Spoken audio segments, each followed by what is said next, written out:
I remember I was in school and my teacher started crying, and then the whole school got put into the cafeteria, and then they had a projector and they told us that we could call our parents if we needed to, but I didn't really understand exactly what was going on. I was in second grade at the time. I went to a Catholic school.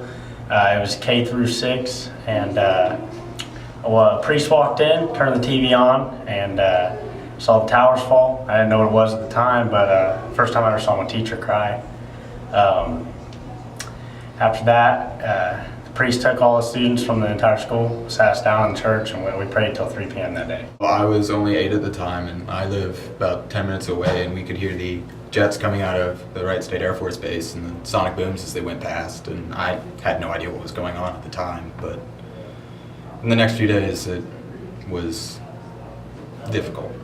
Well, I remember my mom was a teacher at the time, and I was stuck in the classroom because she had to make sure all her kids were gone before she came and got me.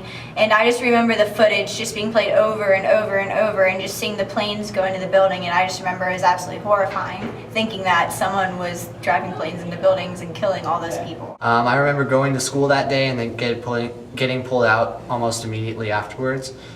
And then they cornered me in a room in my grandmother's house, which is now my house.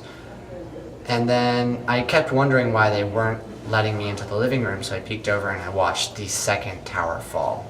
Well, my uncle called my mom that same morning, and she was literally screaming her head off, and just kept me from school for a couple of days. And she finally showed me what was going on, and it just seemed like a really bad movie. It's like, who would think of this as an idea? When I found out it was real, it hit me like a ton of bricks. All I remember is that I was in school early, and the teachers kept getting put out one by one to talk to the principals to hear about the news apparently, and then we got let out 2 hours early, and then a few days later my parents sat me down and explained everything to me about what happened.